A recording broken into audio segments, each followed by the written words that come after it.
the media and all the craziness that comes with what I do, I've now learned to really sort of separate that, like work life and real life. That doesn't feel like my real life anymore. My real life is having dinner at home and like hanging out with my husband and becoming a stepmom and trying to figure out how to cook for kids. You know, that's kind of like that. The real life is that for me now. Why you? That's a good question. Yeah, I guess I got something to say. I think if you have something to say and you can create this following of honesty and you have this real fan base of people that think that they know you, I think that's something that could live on forever. And I think that's something that I inherit. I have this sort of genuine connection that I love people. I genuinely do. I love talking to people, hence why I got into TV. I do really enjoy communicating and making people feel what I'm feeling, or trying to give people a sense of happiness or joy, or just kind of being like, you know what, I get that too, or, oh, she's just like us. Because that's what I was looking up to when I was a kid. You know, all the singers I loved growing up were super relatable and super transparent. Tina Turner, who has the same birthday as me, so I never have met her, R.I.P. Tina, but I always felt so connected to her because I knew everything about her and she was so honest with her story. And so that's sort of the footprint I want to make. I want people to, you know, I know not everyone's gonna like me, you know, it's normal, but at least they're gonna know the story and appreciate the climb, basically. From that, so the first time you join that choir to when you first get signed, what happens in that period in terms of like the things that you controlled to make you go from the choir to the record label? When you look back and go, the reason why I got from there to there was really, it comes down to X. Right. What is that X? Showing up. The reason why I think I got there is because I interned at a recording studio and I was making people tea and mopping the floors for free and delivering backing vocals for free for people that needed harmonies, Craig David being one of them. And I was there. I was ready. I was available. I was existing within the atmosphere and I was there at the right time. You have to be willing to get up and get out of bed and just be there. You have to show up, whether it's like offering your work for a place and knowing you're not going to get paid, but you're going to be amongst musicians or something like that. Or it's about being heard. And, you know, I would sing at my dad's pub. I'm on Portobello Market working in a sneaker shop and I was controlling the music in the shop and I would play like a demo of mine and I would just try everything I could to just sort of be there, be present, be seen. What was your aim at that point in terms of if I'd asked you, you know, what are you going to be when you're older, when you're working in that shoe shop or when you're interning? Would you say, I'm going to be Tina Turner? I didn't know what I was going to do. I didn't have a plan. I just was like, I need to figure this out because I left college and my dad was so mad at me. And I mean, he didn't speak to me for ages. And he just wanted me to have a real secure future, which I understand. But I said, Dad, just let me do this for a year. And if I can't do it, I will go back to college. And now I'm 31 and I haven't gone back to college yet. It's never too late. Is he okay with it? I think he's okay now. Okay, good. But I do think that there was a lot of fear circulating around that time of my life because I was like, I have to figure it out. But, you know, there was a Steve Jobs quote and it's kind of like if you have a plan B, you're never really going to put your all in plan A. And I didn't have a plan B at all. It was like working in the shoe shop and then going to intern at the studio and hoping something is going to like figure it out. I don't know, something was going to happen. And it did. What happened? This A&R lady came in for another artist that was recording in that studio facility. And there was a demo that I lended my vocals on because they needed somebody to sing it. The producer that owned that studio was making music with a lot of other producers and musicians. And he didn't have a vocalist to cover this one song. Long story short, it got around and they were playing this music because they were selling these songs to their artists. And then somebody said, okay, well, who's singing that? And it was me. And they were like, we want to meet this person. And that's kind of when everything started to click. And that was Jay Brown, who works with Jay-Z. And that was the whole introduction to signing to Rock Nation. And I heard they got you on a plane, you flew out there, you went to some party. I did all of that. Yeah, I did the whole thing. For them, and they signed you straight away? Yeah, they did. They signed me straight away. Kind of like that night, I was exhausted. I flew in from London, and it was scary, but it was so exciting. It was like everything was happening at once. And you were how old?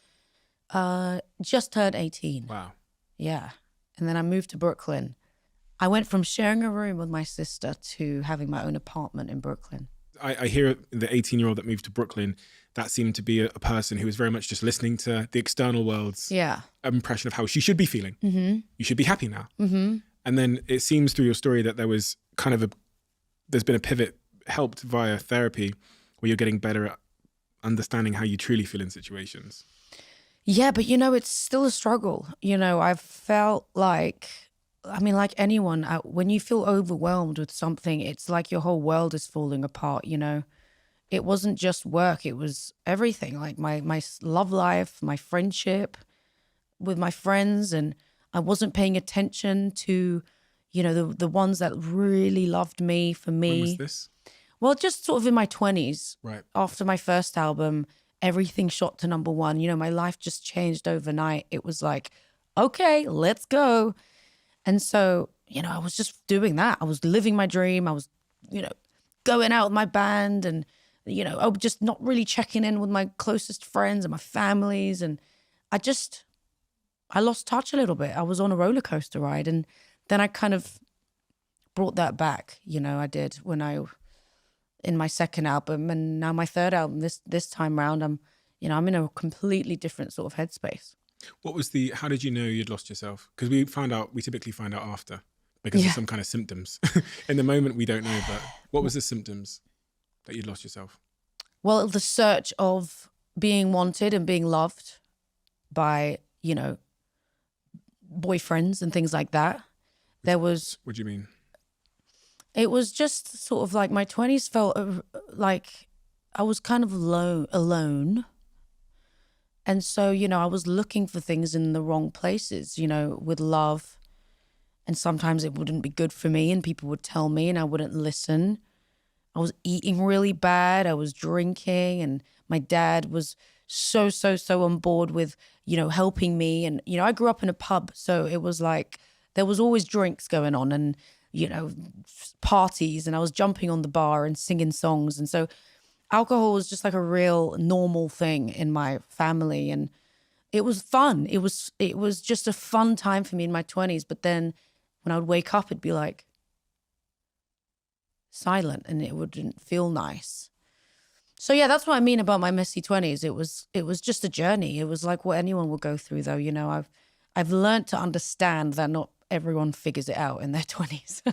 That's such an interesting way to describe it. It was silent and it didn't feel nice. So many people can relate to that. Yeah. You don't want to live in silence sometimes because you don't want to kind of understand you. That's so true. Yeah, and so you're kind of like, put the radio on, go do something, I don't know. Anyway, that was me, yeah. What was the advice you needed but didn't get at that point in your life? Don't believe all the promises that people tell you.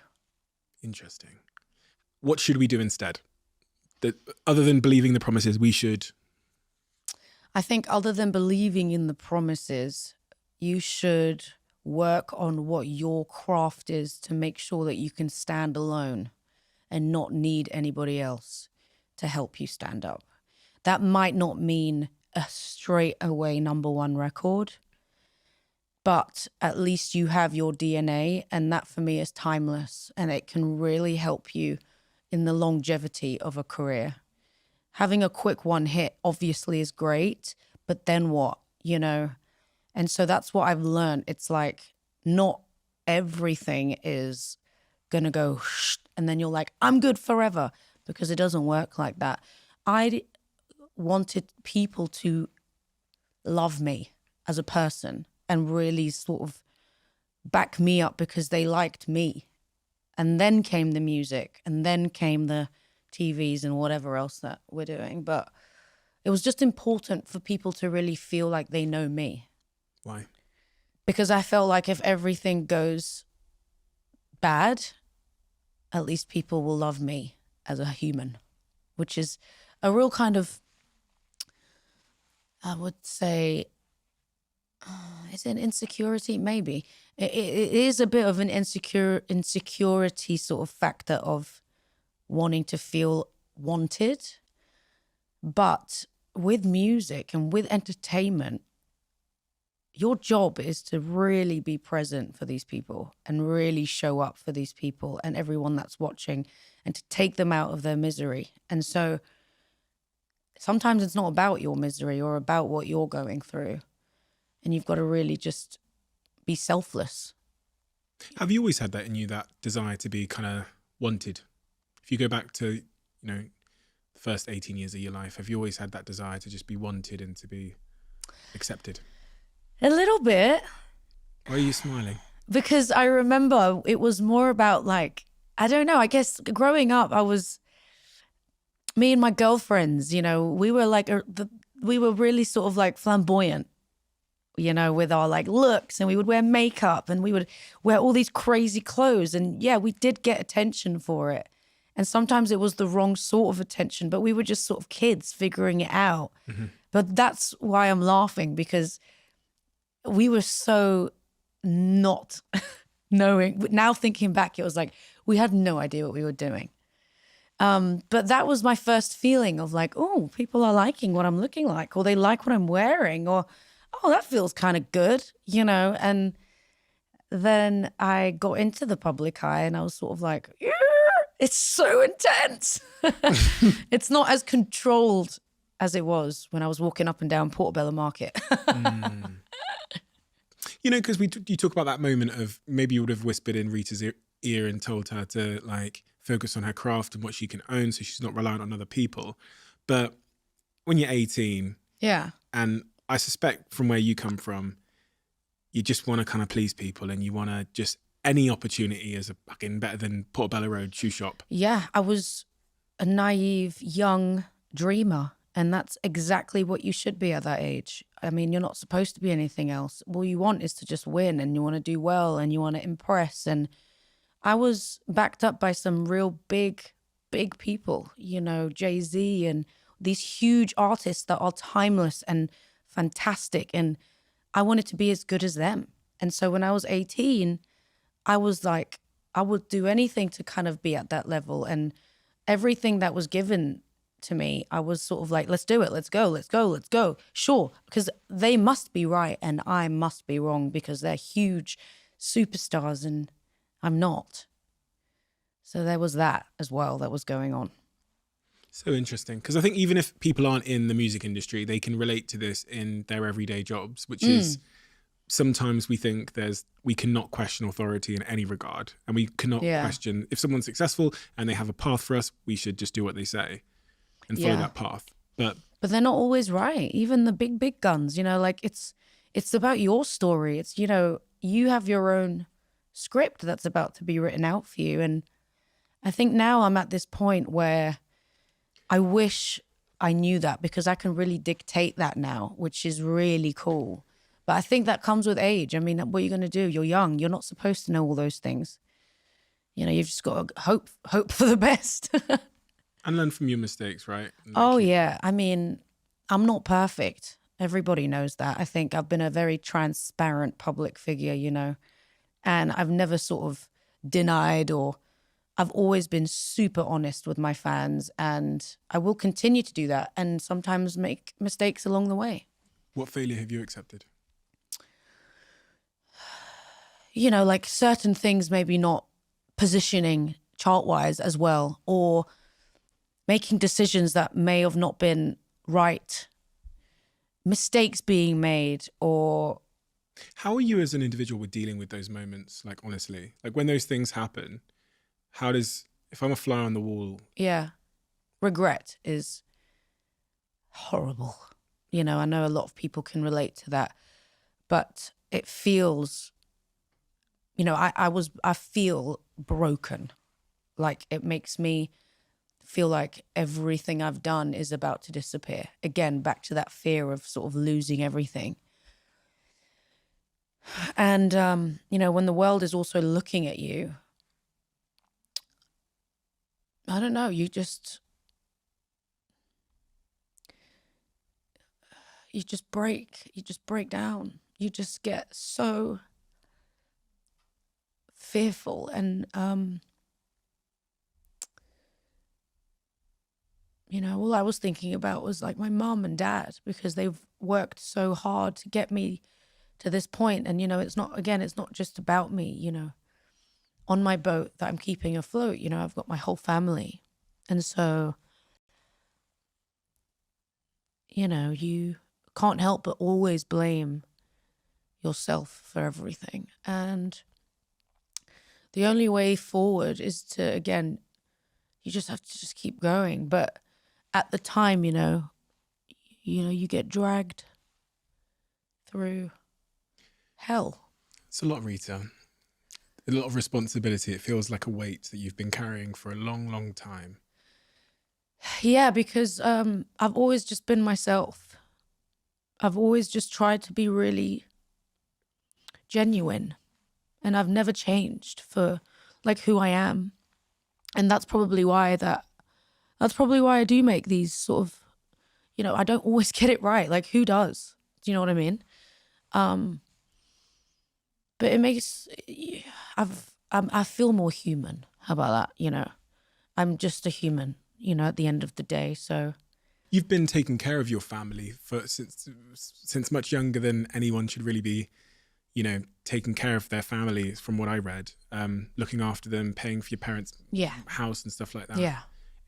When you talk about the fear of losing it all as well, and you mentioned your parents there, which was kind of surprising to me, but it brought me back to what I'd read about your early years of like feeling like you're almost carrying your family too, to some degree, not just yourself, but there's a lot of people relying on you. Yeah. I don't know if that's a immigrant mentality. 100%. You know, it's because it's almost like family's a big thing for me. Family is huge for us. So it's like when one goes, we're all going. Like that's just how I was raised. So maybe that is something to do with that, you know, kind of all seeking refuge together is that sense of family. So yeah, I guess for me, it was a no-brainer. Like it was just what I had to do. It wasn't even like I had a choice. In my mind, it was like, well, that's obviously going to happen for my parents. I'm obviously going to get that for them. I didn't think there was any other thing to do. Broken is a strong word. Yeah. It's a really strong word. Do you mean that word, broken? Yeah. Kind of. Yeah, I mean, there's nothing that anyone could say when you feel broken that is going to put you back together at that point. When you're like at your lowest, the only way you can get out is if you start climbing. I wasn't hearing anything when I was broken. When were you broken? A couple times. I mean, there's some things that happen behind the scenes, or there's obviously public things that everybody sees. Of when, you know, you get plastered on the covers of magazines and tabloids and things like that, and you just feel super violated, you know. But it's something that comes with what you do. It comes with what I do. So it's like a bittersweet, you know. I've never been a complacent person. I'm not complaining about anything that comes with what I do. It's just something that you have to really work on dealing with, because it's going to happen inevitably. What would you most like to be remembered for when you die? Wow. My work ethic and being a nice person. Those two. Being like, wow, she really did that. And being really sort of received, and everyone saying she was just such a nice, jolly person. It brought me to something that I was going to ask earlier, just that point, which is, it appears to me that when I sit here with the fact that you said work ethic, when I sit here with male artists, they very rarely say that. Oh, yeah. That's a whole nother conversation. It's a Yeah. whole nother conversation, but it's about the double standards around like, Maybe it is that, being a woman too, 100%. No, it's not maybe. It definitely is that, I think, as well. Especially with everything is, from my experience only in the music industry, back, I imagine it does definitely filter into any sort of aspect, being heard, being spoken, being heard on the table, and also not being forgotten. That's another thing. It's like you may have done something at some point, and then it could almost be, the credits could go somewhere else. And so you have to almost be consistent, I think, as a woman more than ever. to get the credit you deserve. Almost, I guess. Yes. And opinionated, and it's so much more shocking, I would say, if a woman is more opinionated. I don't know why. But, I don't think in my world that ain't going anywhere. But I feel really kind of like there's a responsibility for sure, especially for the young girls coming up. I want them to watch this and feel really kind of like inspired by it. I certainly think they will be. And from doing the research, it was really, really illuminating because I saw, especially that's why I asked the question about that, from the choir to getting signed, I saw someone that was really tenacious and felt like they had a fire up their ass or something. Because when I read about the time you spent interning and working in the shoe shop and persuading yourself into certain meeting rooms and certain things like that, that's the narrative that I don't think a lot of people would put out there, because it's the reality that goes on behind the scenes. It's the boring stuff, but at the very essence of you, it's really why you're sat here now. It's that that hustle that came from that refugee immigrant background that caused you to persevere in situations where most people probably wouldn't have persevered, and to keep knocking on doors and to keep saying yes and showing up despite the cost. Surviving. Yeah, exactly. Basically. Yeah. And the sacrifices, you said it yourself. So thank you. It's an incredible thing. Thank you so much for letting me share my story. If you love the Diary of a CEO brand and you watch this channel, please do me a huge favor. Become part of the 15% of the viewers on this channel that have hit the subscribe button. It helps us tremendously, and the bigger the channel gets, the bigger the guests.